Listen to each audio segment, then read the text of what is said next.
मंदार सुमंगल या चॅनलमध्ये आपल्या सर्वांचं मी सहर्ष स्वागत करतो।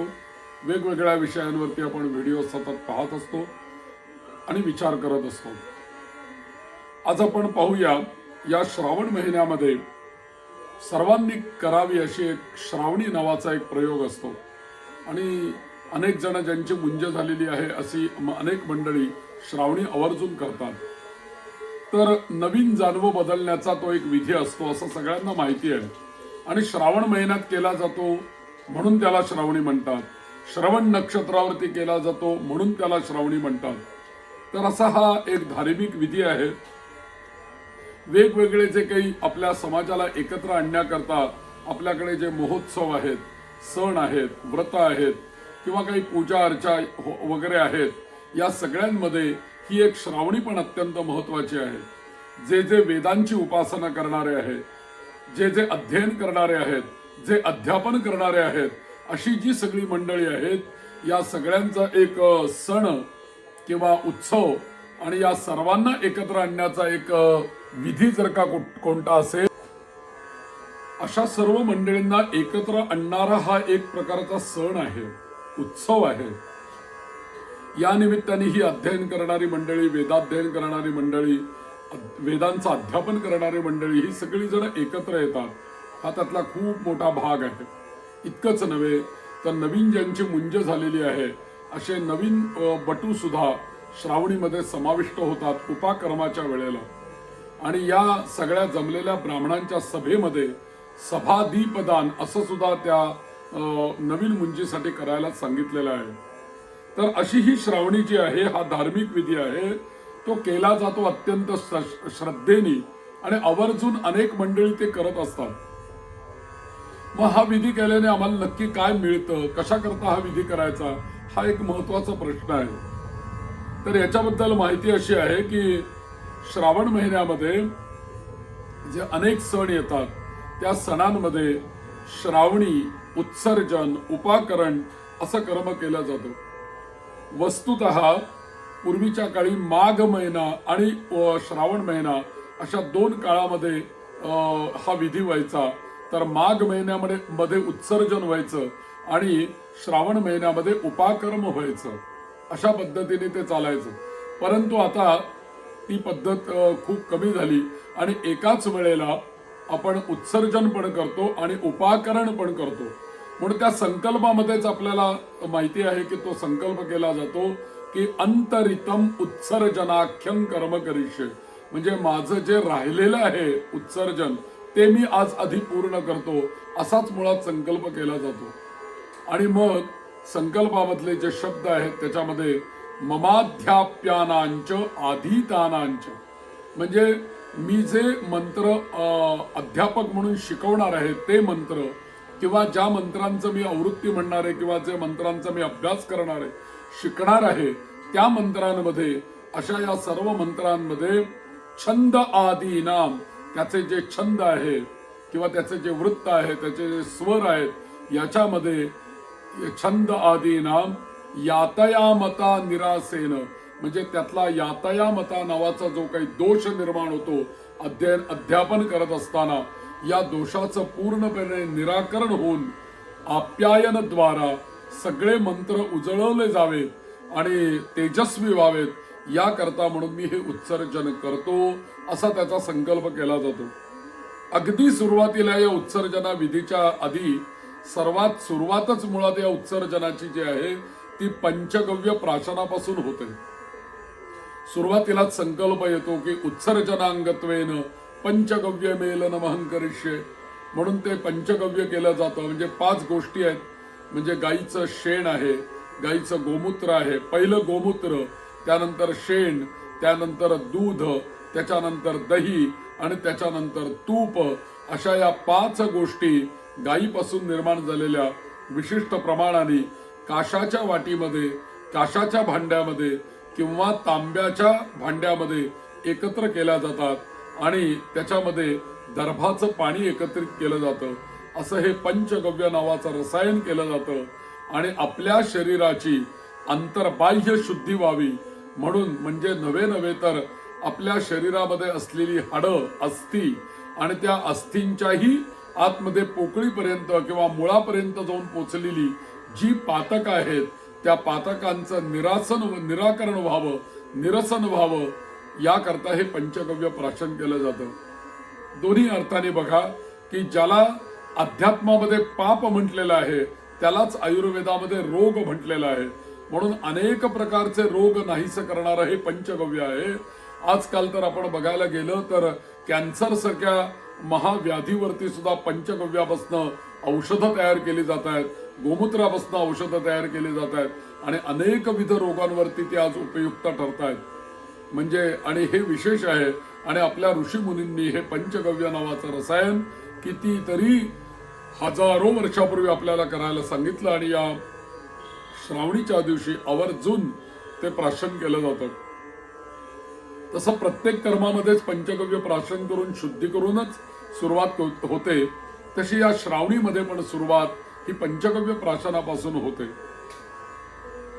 मग आता श्रावणी उत्सर्जन आणि उपाकरण हे कर्म यावेळी केलं जातं. याला एक मोठं महत्व आहे. आणि परंतु आजकाल जर का बघायला जर का गेलं ना तर बऱ्याच लोकांना माहीतच नाही की श्रावणी म्हणजे काय आहे. तर श्रावणी म्हणजे कोणी करायची तर ज्या ठिकाणी वेदपाठशाळा, वैदिक विद्वान, याज्ञिक करणारे पुरोहित मंडळी यांच्यामुळे काही गावांमध्ये सामूहिक पद्धतीने हे श्रावणी आजकाल कर्म केलं जातं आणि तेवढ्या प्रमाणाने हा विधी केला जातो.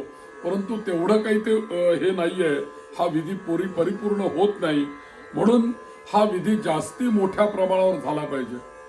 केवळ हा वेदपाठशाळा आणि यांच्यापुरता मर्यादित न राहता सर्व ज्यांची मुंज झालेली आहे अशा सर्वांनी हा विधी आवर्जून केला पाहिजे.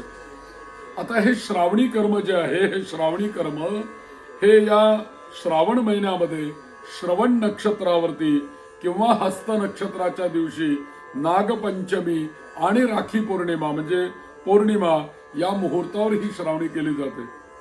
आता अर्थातच हे जे कर्म आहे हे एक प्रकारचं नैमित्तिक कर्म आहे.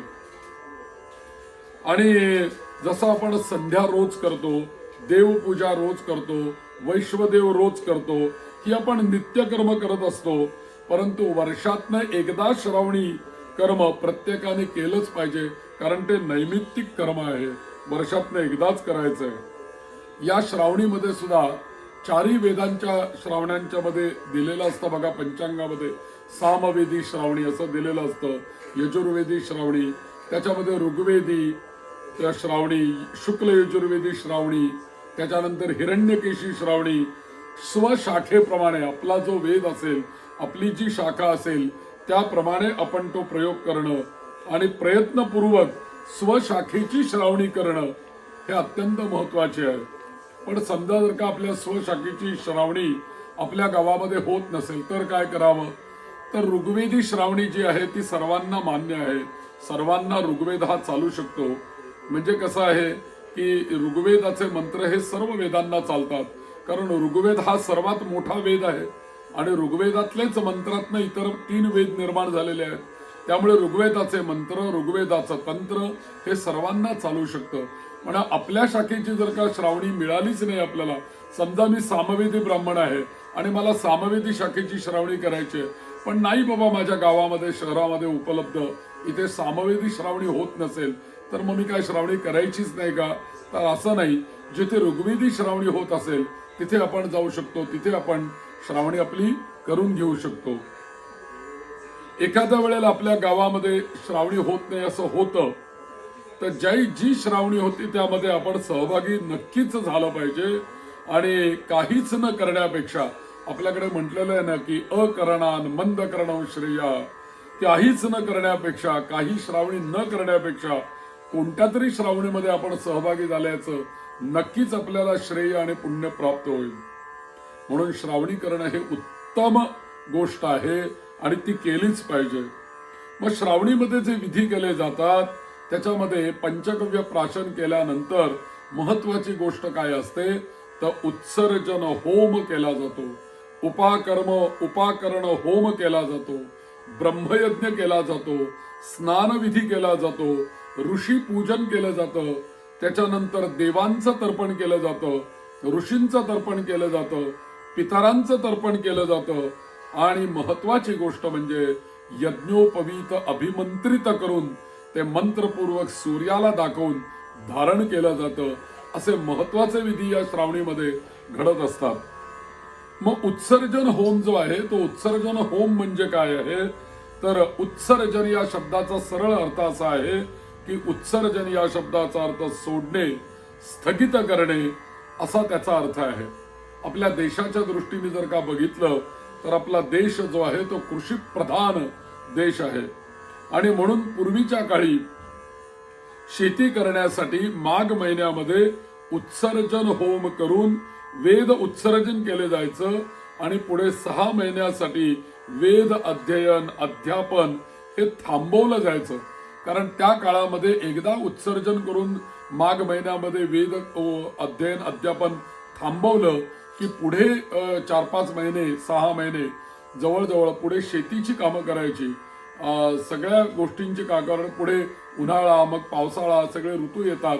अशा वेळेला ही सगळी शेतीची कामं करायची आणि त्याकरता हे उत्सर्जन करून वेदाध्ययन त्यावेळेला थांबवलं जायचं.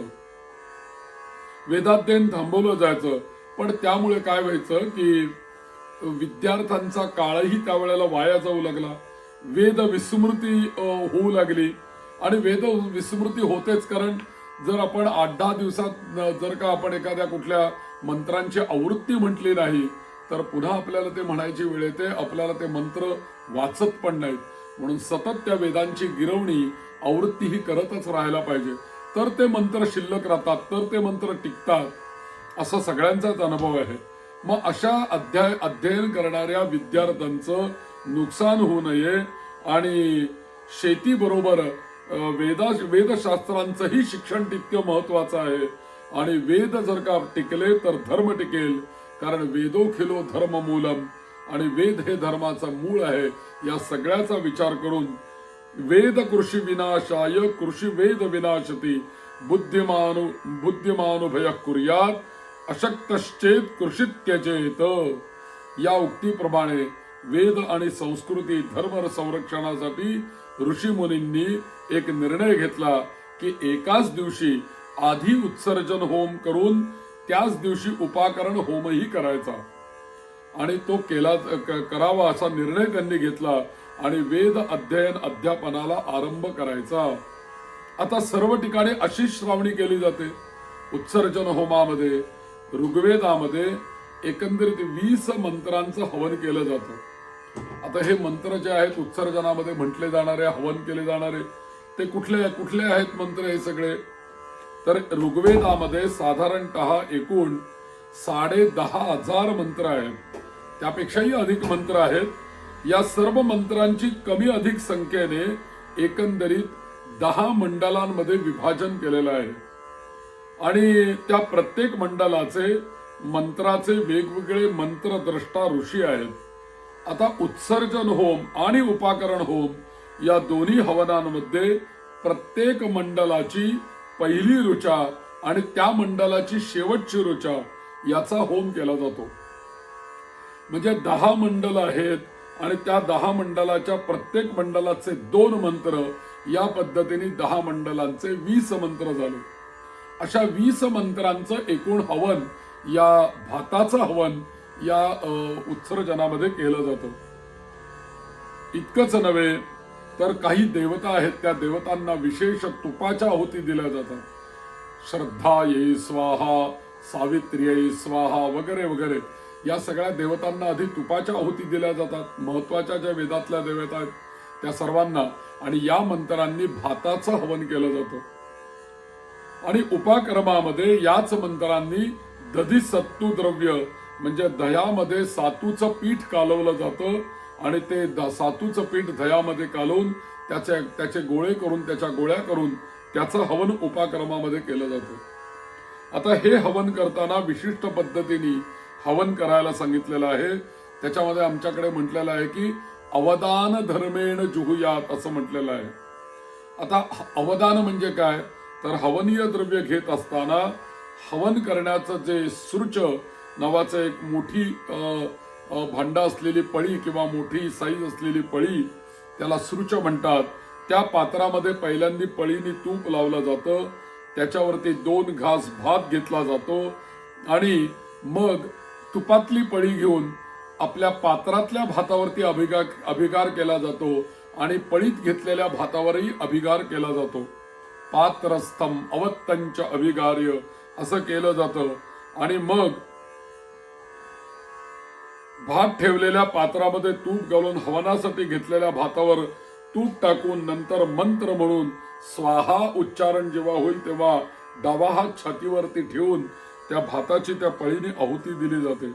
असे 20 मंत्र आणि 20 मंत्रांच्या वेळेला हवन केलं जातं. आता या अवदान घेताना सुद्धा जर का पंचप्रवरी कोणी असेल तर एक अवदान अधिक घेतलं जातं. 2दा घेण्याच्या ऐवजी 3दा घेतलं जातं. पण तसं जर का कोणी असेल तर त्याच्याकरता वेगळा मंत्र दिलाय आणि त्यांनी सभेमध्ये सांगायचं की मी पंचप्रवरी आहे, तर माझ्याकरता एक आचार्याला विनंती करायची की एक अवदान अधिक घ्या आचार्य, मग त्या आचार्याने ते घ्यायचंय. असाही त्याच्यामध्ये भेद आहे. याच पद्धतीने उपाकरण होम करत असताना दधिसत्व द्रव्य घेऊन हवन करायचंय, ते याच पद्धतीने करायचंय असं याच्यामध्ये सांगितलेलं आहे. या हवनाच्या वेळेला अजून एक महत्वाचा निर्देश शास्त्राने दिला आहे आणि आचार्याने हे हवनीय द्रव्य घेत असताना आपल्या बोटांची नख त्या हवनीय द्रव्याला लागू देऊ नयेत असं सांगितलेलं आहे. किंवा लावू द्यायची नाहीत, नख लागता कामा नये. त्या द्रव्याला आपली नख जर का लागली तर ते द्रव्य निषिद्ध होतं असं सांगितलेलं आहे. आपण एखादी पूजा करत असताना जे पाणी घेतो त्या पाण्यामध्ये जरी आपली बोटं बुडवली गेली तरी ते पाणी पूजेला चालत नाही बरं, असं आपल्याकडे सांगितलेलं आहे. म्हणून प्रत्येक वेळेला पळीचा वापर करावा असं सांगितलेलं आहे. पळी का वापरायची याचं कारणच हे आहे की आपल्या नखांचा स्पर्श त्या पाण्याला होता कामा नये आणि ते पाणी दूषित होता कामा नये, म्हणून पळी वापरायची. दुसरं पात्र वापरायचं पाणी घेण्याकरता, ही आपली परंपरा आहे. म्हणून नखस्पर्श झालेली कोणतीही गोष्ट, कोणतीही वस्तू पूजेसाठी चालत नाही असं शास्त्र आहे. मग दर्भ असतील, मग दुर्वा असतील, तुळस असेल, यांना नख लागलं की ते निषिद्ध झालं.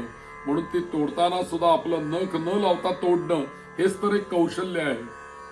आणि म्हणून उत्सर्जन उपाकरण होम करताना चरू दधिसत्तू द्रव्य घेताना अंगठा, त्याच्यानंतर मध्यमा आणि अनामिका या बोटांनी हवनासाठी द्रव्य घ्यायला सांगितलेलं आहे. आणि या ठिकाणी अजून एक विशेष म्हणजे श्रावणी कर्म सामूहिकरित्या जर आपण करत असू तर त्यावेळेला प्रत्येकाने इदन्न मम म्हटलं पाहिजे आहुती दिल्यानंतर. जरी आचार्य आपल्या वतीने आहुती होमामध्ये देत असतील तरी जे जे मंत्र आपल्याला येतात ते सर्वांनी मिळून पठण करावेत. नाही मंत्र आला तर इदन्न मम तरी सर्वांनी म्हणावं. तर एक आहुती अधिक घ्यायची अवदान असंही ते पंचप्रवरांचं मी सांगितलं. आणि मग पुढे असा हा होम होतो आणि होम झाल्यानंतर या विधीमध्ये पुढे काय होतं तर पुढे स्नान विधी होतो. या स्नान विधीमध्ये सर्वात महत्वाची स्नान जी आहेत त्यामध्ये भस्म स्नान आहे, त्यामध्ये गोमय स्नान आहे. गोमय म्हणजे गाईचं शेण सगळ्या अंगाला लावायचंय आणि स्नान करायचंय. त्याच्यानंतर मृत्तिका म्हणजे माती सगळ्या अंगाला लावायची आणि स्नान करायचंय. मध्ये मध्ये अपोहिष्टा या मंत्रांनी स्नान पण सांगितलेलं आहे. आणि हे सगळं स्नान झाल्यानंतर भस्म, गोमय, मृत्तिका असं स्नान झाल्यानंतर नदी स्नानाच्या करता तर्पण करायला सांगितलंय. आणि स्नान झाल्यानंतर महत्वाची क्रिया या श्रावणीमध्ये काय असेल तर म्हणजे ऋषींचं तर्पण, देवांचं तर्पण आणि पितरांचं तर्पण, ब्रह्मयज्ञ केला जातो या ठिकाणी. कारण प्रत्येक व्यक्तीवरती 3 प्रकारची ऋण असतात. यज्ञ, याग, होम, हवन, व्रत, देवपूजा हे सर्व कर्माने, हे सर्व केल्याने काय होतं तर देव ऋण फिटत असतं. आपण वेदाध्ययन केलं किंवा वेदांचं अध्यापन केलं, समाजसेवा म्हणून केलं आणि आपण शिकलेली विद्या जर का दुसऱ्याला शिकवली तर ऋषी ऋणाची पूर्तता होते आणि जीवत पितृकांची सेवा आपण केली आणि ती पितर गेल्यानंतर पितरांचं योग्य काळी श्राद्ध करणं, त्यांचा पक्ष श्राद्ध करणं, तर्पण करणं, असं करून हे पितृऋण आपलं फिटत असतं. म्हणून आपल्यावर पितरांची कृपा या पितरांच्या तर्पणाने राहते आणि या पितरांच्या कृपेने आपल्याला काय मिळतं तर आयुहू म्हणजे चांगलं आयुष्य मिळतं, प्रजा म्हणजे चांगली संतती प्राप्त होते, त्यानंतर धन प्राप्ती होते, त्यानंतर विद्या प्राप्ती होते, स्वर्ग प्राप्ती होते, मोक्ष प्राप्ती होते. अशा सर्व गोष्टी पितरांच्या आशीर्वादाने आपल्याला लाभतात. देवतर्पणाने देवांचे आशीर्वाद आपल्या कार्यामध्ये यश देणारे, आयुष्य देणारे असे चांगले आशीर्वाद देवतांचे लाभतात. ऋषींच्या आशीर्वादाने सद्विद्या आपल्याला लाभते, सद्ज्ञान आपल्याला प्राप्त होतं.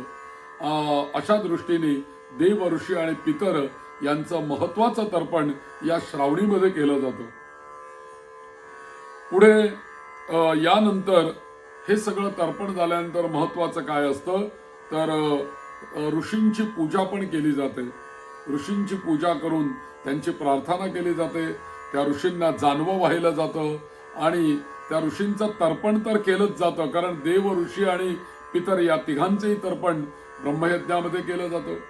आणि यानंतर उपाकरण झाल्यानंतर शेवटी एक जानवं अग्नीला दिलं जातं आणि मग हुत्वा दत्वाच्या धारेत असं म्हटलेलं आहे. म्हणजे एक जानवं आपण अग्नीला द्यावं, एक ब्राह्मणाला द्यावं आणि मग आपण धारण करावं असं सांगितलेलं आहे. म्हणून जानवं अभिमंत्रित केलं जातं आणि हे जानवं अभिमंत्रित करून त्याच्यावरती गायत्री मंत्र आणि विशिष्ट मंत्रांनी अभिमंत्रण केलं जातं. त्या जानव्यातल्या प्रत्येक तंतूंवरती एक एक देवतेचं आवाहन केलं जातं आणि अनेक 9 तंतूंचा बनलेला जो एक धागा आहे त्या 3 धाग्यांवरती ब्रह्मा, विष्णू, महेश, त्यानंतर ऋग्वेद, यजुर्वेद, सामवेद याची स्थापना केली जाते आणि जी गाठ असते जानव्याची त्याच्यावरती अथर्ववेदाची स्थापना केली जाते. आणि 9 पदरांचं जानवं 9 तंतूंवर 9 देवतांचं मंत्रांच्या द्वारा आवाहन केलं जातं, स्थापन केलं जातं.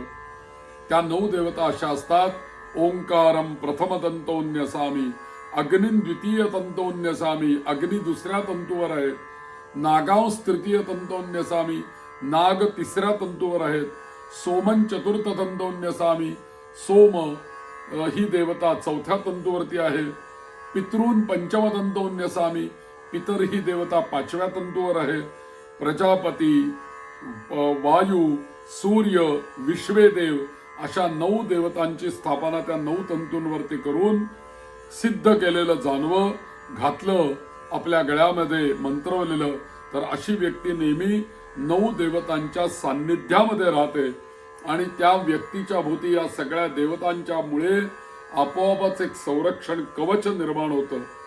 अनेक प्रकारच्या बाधा, दुष्ट शक्तींचा उपद्रव, प्रभाव, भूतबाधा या कधीही त्याच्यावरती होत नाहीत अशी आपल्याकडे श्रद्धा आहे.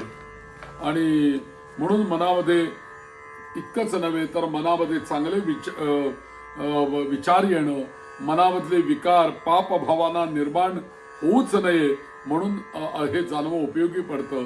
दुसरी गोष्ट म्हणजे जानवं गळ्यात असल्याने आत्मविश्वास आपला वाढतो. असं सिद्ध केलेलं, अभिमंत्रित केलेलं जानवं आपण घातलं पाहिजे. माझ्या या YouTube चॅनलवरती आपल्याला इतर वेळेला 12 महिन्यामध्ये जर का कधी आपल्या गळ्यातलं जानवं तुटलं, कधी आपण वैकुंठामध्ये जाऊन आलो, कधी आपल्याला अपवित्र ठिकाणी जावं लागलं, कधी सोयर सुतक येऊन गेलं आणि आपल्याला वाटलं की आपलं जानवं बदलायचंय, तर प्रत्येक वेळेला ते मंत्रवलेलं जानवं आपल्याला देणार कोण? मग गुरुजी शोधा, ते कोणाकडनं तरी मंत्रवून घ्या. पेक्षा अगदी छोटासा जानवं अभिमंत्रित करण्याचा एक छोटा विधी मी माझ्या YouTube चॅनलवरती मी अपलोड केलेला आहे. जरूर आपण तो विधी बघावा. आपलं जेव्हा जानवं बदलायची आपल्याला इच्छा होईल त्यावेळेला तो विधी बघावा आणि त्याप्रमाणे आपलं जानवं मंत्रवावं आणि ते धारण करावं. श्रावणी करताना पूर्वीचे लोक जास्तीची थोडीशी जानवी मंत्रवून घ्यायचे, कारण सुतकामध्ये किंवा वृद्धी आल्यानंतर, अंत्ययात्रेला गेल्यानंतर नवीन जानवं घालावं असं आपल्याकडे सांगितलेलं आहे. आणि अशा वेळेला अभिमंत्रित जानवं केलेलं जर का असेल तर लोक ती देवघरामध्ये ठेवून द्यायची आणि मग अंघोळ झाल्यानंतर जानवी बदलायची. जानवी घालणारी काही इतर मंडळी ज्यामध्ये क्षत्रिय आहेत, वैश्य आहेत, सोनार आहेत, पांचाळ आहेत आदी लोक सुद्धा पूर्वीच्या काळी जानवं घालत होते, आजही घालणारे आहेत. ज्यांची मुंज झालेली ते घालतात. तर अशी श्रावणी, या श्रावणीनंतर तेही जानवं अभिमंत्रित करून धारण करत असत आणि अभिमंत्रित केलेलं जानवं मागून घेत असत आणि ते परिधान करत असत. यालाही महत्व होतं पूर्वीच्या काळी. म्हणून श्रावणी कर्म सर्वांनीच अवश्य केलं पाहिजे.